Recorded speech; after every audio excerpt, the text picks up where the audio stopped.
अस्सलाम वालेकुम। कैसे हैं स्टूडेंट्स आप सब। आई होप कि आपका चैप्टर 2 के सारे कॉन्सेप्ट क्लियर हो चुके होंगे। रिसेंटली अभी चैप्टर 2 की वीडियोस कंप्लीट अपलोड हो चुकी हैं। नेक्स्ट चैप्टर 3 स्टार्ट करें आज हम, जिसका नेम है input and output handling.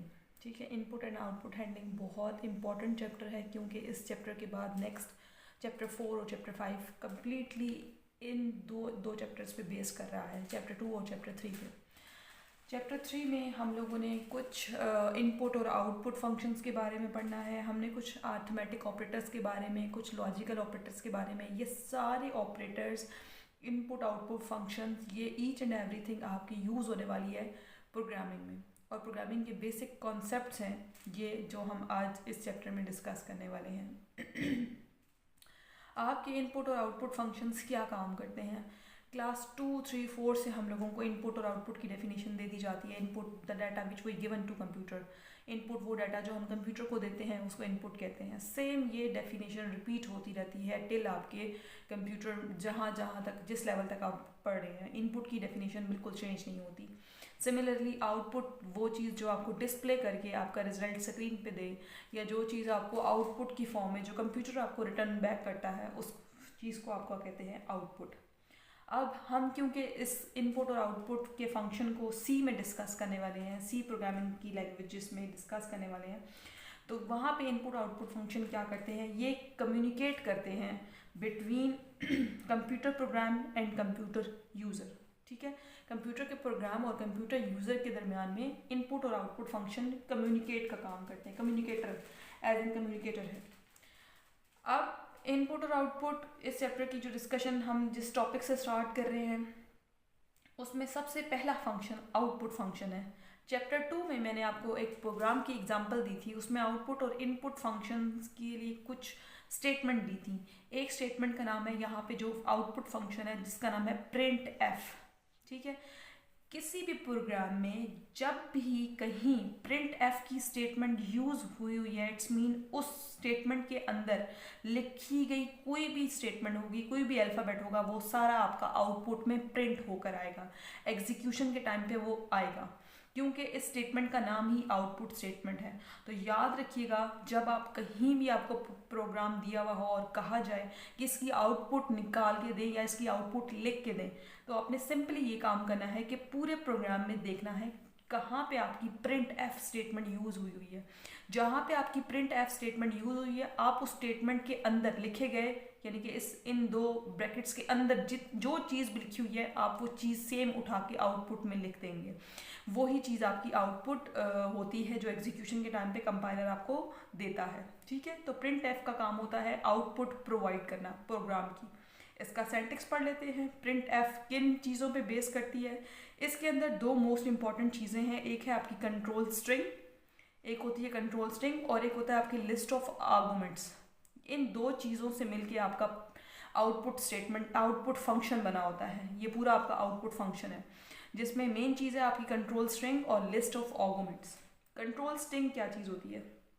Control string आपकी जिस चीज़ पे बेस करती है, उसमें आपका कुछ भी लिखा हुआ सिंपल टेक्स्ट होता है, उसके अंदर फॉर्मेट स्पेसिफायर यूज़ हुआ होता है, और उसके अंदर एस्केप सीक्वेंस यूज़ हुआ होता है। ठीक है, फॉर्मेट स्पेसिफायर,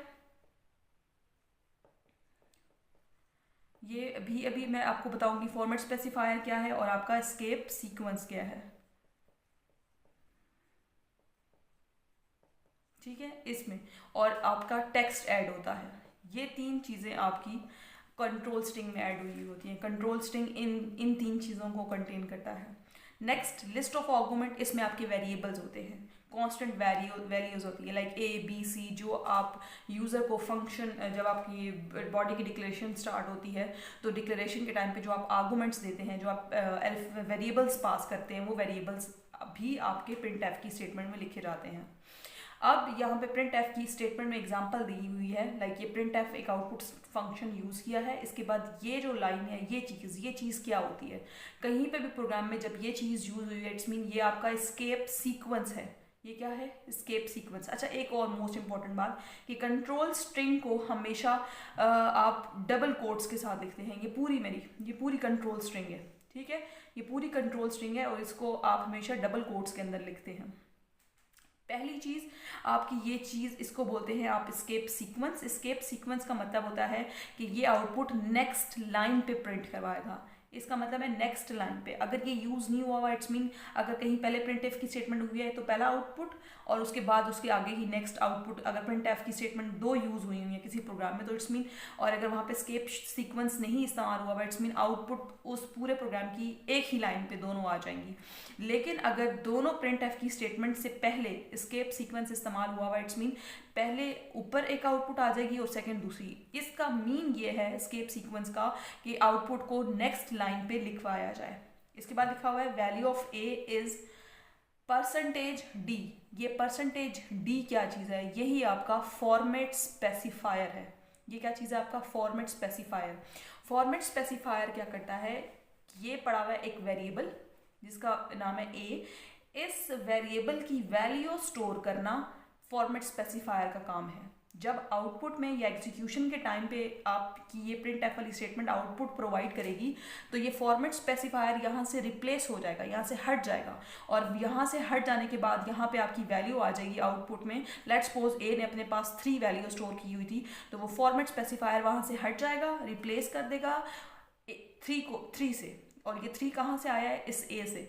इस ए ने अपने वेरिएबल की, इस ए जो वेरिएबल है इसने अपने अंदर जो वैल्यू स्टोर की हुई थी, फॉर्मेट स्पेसिफायर खुद को उस वैल्यू से रिप्लेस कर देगा। ये आउटपुट की फॉर्म में आंसर आ जाएगा। नेक्स्ट है and the value of B is, फिर फॉर्मेट स्पेसिफायर यूज हुआ है। ये फॉर्मेट स्पेसिफायर क्यों यूज हुआ है? इस बी के लिए। अब इस बी में लेट्स सपोज 10 वैल्यू है, तो जब आउटपुट आपकी आएगी किसी प्रोग्राम की तो वहाँ पे ये फॉर्मेट स्पेसिफायर ऑटोमेटिकली ये वहाँ से हट जाएगा और यहाँ पे आंसर आ जाएगा आपका जो बी ने अपने अंदर जो वैल्यू स्टोर करवाई हुई है। मीन्स लेट्स सपोज मैंने 5 स्टोर करवाई हुई थी तो बी यहाँ पे फॉर्मेट स्पेसिफायर को हटा देगा और यहाँ पे आपकी आउटपुट में क्या प्रिंट होगा? 5। ठीक है। और नेक्स्ट एक और चीज़, जब आउटपुट में आएगा तो ये स्केप सीक्वेंस भी हट जाएगा। स्केप सीक्वेंस भी हट जाएगा, सिंपल आएगा value of A is 3 and the value of B is 5। Next आपके पास देखें बीच में मैंने कोमा लगाया, कोमा लगाने के बाद आगे ए एंड बी चूज़ किया। ए और बी क्या है? मेरे लिस्ट ऑफ आर्गुमेंट्स हैं जो मैंने आपको स्टार्ट में बताया। लिस्ट ऑफ आर्गुमेंट मेंटेन करते हैं वेरिएबल्स को, कांस्टेंट को और सारे अरिथमेटिक ऑपरेटर्स को। एक और मोस्ट इंपॉर्टेंट बात इस स्टेटमेंट की याद रखिएगा कि इस स्टेटमेंट का एंड हमेशा सेमीकोलन के साइन के साथ करना है। अगर सेमीकोलन का साइन नहीं लगाया और आप एग्जीक्यूट करवा देते हैं, कंपाइल करवा देते हैं अपना प्रोग्राम, तो ये हमेशा आपका सिंटैक्स एरर दे देगा कि कहीं पे किसी स्टेटमेंट को आपने फुलफिल नहीं किया हुआ, कंप्लीट नहीं लिखा हुआ। तो कंप्लीट आप कहो जी मैंने तो स्ट्रिंग भी पास करा दी है, मैंने आर्गुमेंट भी पास करवा दिया, तो फिर मेरा क्यों गलत आ रहा है?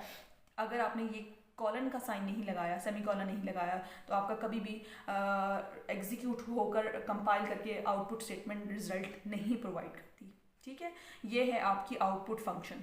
आउटपुट फंक्शन का ये काम है कि आउटपुट फंक्शन कंटेन करती है एक कंट्रोल स्ट्रिंग और list of arguments. Control string क्या है? आपकी सिंपल एक लिखी हुई लाइन है जिसको आप कहते हैं टेक्स्ट, और उसमें होता है फॉर्मेट स्पेसिफायर और एस्केप सीक्वेंस। मैंने आपको दोनों बता दिए हैं, फॉर्मेट स्पेसिफायर क्या होता है और एस्केप सीक्वेंस क्या होता है। इसके बाद आर्गुमेंट्स हैं A and B. A B यहाँ से रिप्लेस हो जाता है, यहाँ से आउटपुट के टाइम पे हट जाते हैं क्योंकि ए और बी दोनों ने अपनी वैल्यू असाइन कर दी है स्ट्रिंग को।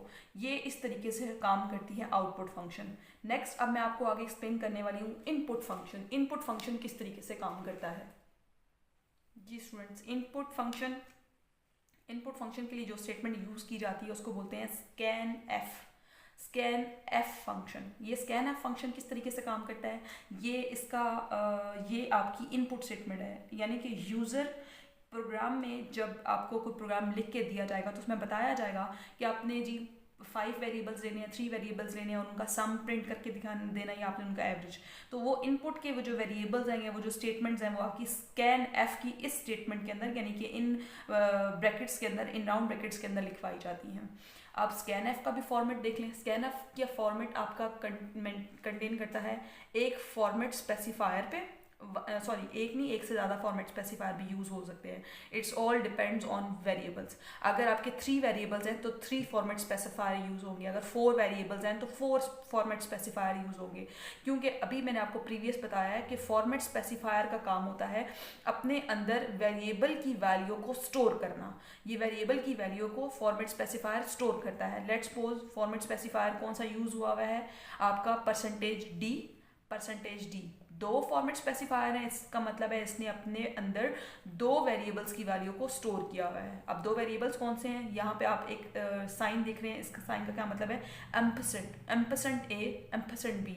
इस साइन का क्या मीनिंग है, इस साइन का मतलब है ये साइन इस ए को वैल्यू असाइन करता है। याद रखिएगा, फॉर्मेट स्पेसिफायर वैल्यू को स्टोर करता है और एम्परसेंट इस वेरिएबल को वैल्यू असाइन करता है। लेट्स सपोज मैंने प्रोग्रामर ने a इज इक्वल टू 3 किया हुआ है, इट्स मीन ये 3 इस a को असाइन हुआ हुआ है। इट्स मीन इस a के वेरिएबल से पहले मैं यहाँ पे वो साइन लगा दूंगी। इट्स मीन ये a जो है, मीन्स ये साइन जो है एक्चुअली क्या करेगा, ये इंटीजर इस a को असाइन कर देगा। इसका ये काम है। नेक्स्ट b से फिर पहले ये वाला साइन यूज हुआ है। इट्स मीन इस साइन का क्या काम है, b को वैल्यू असाइन करना। फॉर्मेट स्पेसिफायर का काम है इन वेरिएबल्स की वैल्यूज को अपने पास स्टोर करना, और इसका साइन का मीनिंग है, एम्परसेंट का मीनिंग है वैल्यू असाइन करना। वैल्यू असाइन करना और स्टोर करना दोनों में बहुत डिफरेंस है। अब मैं आपको एक प्रोग्राम की एग्जांपल देने वाली हूँ जिसमें मैं प्रिंट एफ और स्कैन एफ दोनों की फंक्शनिंग पूरे प्रोग्राम में आपको एक्सप्लेन करूँगी। आई होप कि आपको इन दोनों का सेंटेक्स और सेंटेक्स किन 2 चीज़ों से मिलके बना हुआ है वो आपको समझ आ चुका होगा। एक और मोस्ट इंपॉर्टेंट बात स्कैन एफ फंक्शन की भी, कि इसके अंदर जो फॉर्मेट स्पेसिफायर है उसको हमेशा डबल कोट्स के अंदर लिखा जाता है। लिस्ट ऑफ वेरिएबल्स को आप कोट्स में नहीं लिख सकते। सिमिलरली जब ये वाला सेंटेक्स कर रहे थे आउटपुट फंक्शन का, तो लिस्ट ऑफ आर्गुमेंट को भी आप डबल कोट में ना लिखें, इट्स अप टू यू। लेकिन कंट्रोल स्ट्रिंग और फॉर्मेट स्पेसिफायर प्रिंट एफ और स्कैन एफ की फंक्शंस में हमेशा डबल कोट्स के अंदर लिखे जाते हैं। ठीक है जी। अब नेक्स्ट मैं आपको एक प्रोग्राम लिख के देती हूँ, उसमें आपको इन दोनों फंक्शंस की एक्सप्लेनेशन अगेन करके देती हूँ। जी स्टूडेंट्स, मैंने अब ये प्रोग्राम लिख लिया है एक, जिस प्रोग्राम में मैंने इनपुट और आउटपुट दोनों फंक्शंस को यूज़ किया है। चैप्टर 2 में हमने डिस्कस किया था, ये चीज़ क्या थी आपकी हेडर फाइल। ये आपकी एक हेडर फाइल है studio.h, और studio.h 2 फंक्शंस के बारे में ही बताती है, प्रिंट एफ और स्कैन एफ। एक्चुअली ये दोनों फंक्शन इस ही हेडर फाइल के हैं। हैश इंक्लूड, इसको प्री प्रोसेसर डायरेक्टिव कहते हैं। वॉइड मेन ये आपका मेन फंक्शन एक्सप्लेन हुआ है जो बॉडी से बाहर होता है। हमेशा बॉडी स्टार्ट हुई है, इसके बाद यहाँ पे आपके डाटा टाइप दी हुई है इंट, इसके बाद आपके 2-3 वेरिएबल्स हैं। इट्स मीन यहाँ पे आपकी क्या हुई है, डिक्लेरेशन, और यहाँ पे आपकी क्या हुई है, हेडर फाइल। ये हेडर फाइल है, ये डिक्लेरेशन है। कल आपको एक चैप्टर 2 में स्ट्रक्चर ऑफ सी भी बताया था, स्ट्रक्चर ऑफ सी फिर एक्सप्लेन करी हूँ। ये आपकी हेडर फाइल है, यहाँ पे डिक्लेरेशन स्टार्ट हुई है और इसके बाद आपका पूरी स्टेटमेंट्स का सेट स्टार्ट हो गया है। अब स्टेटमेंट कहाँ पे स्टार्ट हो रही है, पहली स्टेटमेंट एक जहाँ स्टार्ट हुई है वहाँ पे एक फंक्शन का नाम है प्रिंट एफ। सबसे पहले अगर ये प्रोग्राम लिखा हुआ यूँ आ जाता है और कहते हैं जिसकी आउटपुट बताएं क्या है, तो आपने सबसे पहले पूरे प्रोग्राम में वो स्टेटमेंट्स काउंट करनी है जिन स्टेटमेंट से पहले प्रिंट एफ लिखा हुआ है। एक ये प्रिंट एफ है, एक ये प्रिंट एफ है 2, और प्रिंट एफ 3। इसका मतलब है 1, 2, 3, इन 3 स्टेटमेंट्स के अंदर लिखी गई जो भी बात है आपने वो आउटपुट में सेम एज इट इज लिख देनी है विदाउट एनी चेंज। ठीक है, इन स्टेटमेंट्स में जो भी स्टेटमेंट्स लिखी हुई हैं सेम एज इट इज आपने लिख देनी है। अब वर्किंग बताते हैं। प्रिंट एफ में अभी आपको बताया था मैंने कि एक टेक्स्ट लिखा हुआ होता है, टेक्स्ट के अलावा आप स्केप्स की सीक्वेंस भी यूज़ कर सकते हैं। लेट्स सपोज इन्होंने नहीं यूज़ किया हुआ, इट्स ओके, नो प्रॉब्लम।